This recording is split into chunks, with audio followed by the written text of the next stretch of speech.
Somalia's presidential elections have been postponed for a third time. The polls were due to take place on Wednesday. However, Somalia's electoral body says they've been pushed back with no new date given. The electoral body has repeatedly said it wants to hold the elections before the end of this year. Somalia's MPs will elect the new president. However, parliamentary elections have not been completed yet. That process has been marred by allegations of voting irregularities and corruption. Presidential polls will not take place on 30th November as earlier agreed upon, but rest assured, elections will take place in the soonest time possible. But before that, we need to have cleared 184 MPs and issue them with certificates. After inauguration, Parliament will sit down and pick a date for elections of both House Speakers as well as the presidential vote. For more on this developing story, we are joined by CCTV's Abdulaziz Bilo in Mogadishu. Abdul, this is the third time the presidential election is being postponed. What underlying issues informed this decision and what's the reaction on the ground?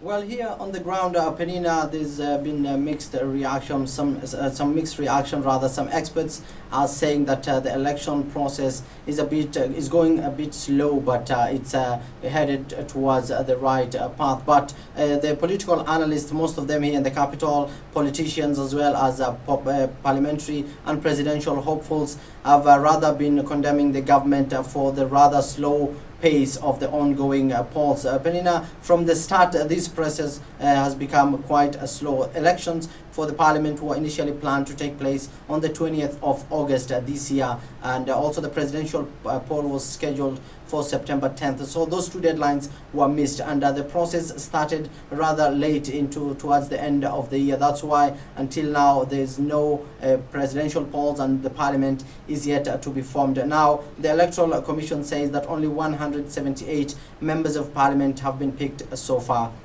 Now the federal parliament comprises of 275 members of parliament, so that means less than 100 MPs to go, and these elections are taking place not here in the capital but rather in the regional capitals of the federal member states. There are 6 in number. So according to the Electoral Commission, the election will go on until the 6th or the 7th of December. So this means that the presidential poll will take place towards the end of December, according to what the Electoral Commission officials are saying. But some of the underlying challenges that the Commission is saying it's facing is that the process was delayed because the delegate selection process took time. So far, 178 MPs have been picked. 43 senators out of 54 rather have also been picked. So the process of selecting the representative of northern Somalia currently remain. The MP selection process is still underway in some of the regional states, and in areas such as Puntland, they are saying that they are going to stop the elections for now because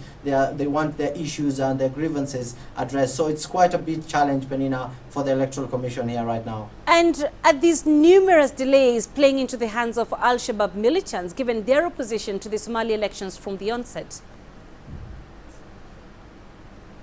Well, Penina, the Al-Shabaab termed these elections as illegitimate. They warned that they are going to attack all the polling stations. They are going to disrupt the polls in general. But so far, the election has not yet kicked off here in the capital, Mogadishu. It's going to start towards the end of this month. On the 30th, there will be local elections taking place here in the capital. The representatives of northern Somalia and also the capital, Mogadishu, that is referred to as the Banadi region, rather, will take place here. So far, the Al-Shabaab has not yet launched any major attack on any election venue throughout any of the 6 polling stations across the regional states. But earlier this week, the Al-Shabaab set off a car laden with explosive device in a populated market here in downtown Mogadishu, not far from the police academy, killing at least 28 people and injuring almost 17 others. So the Al-Shabaab is yet to claim responsibility for this attack, but it has raised eyebrows in regards to the issue of security, where the government forces here,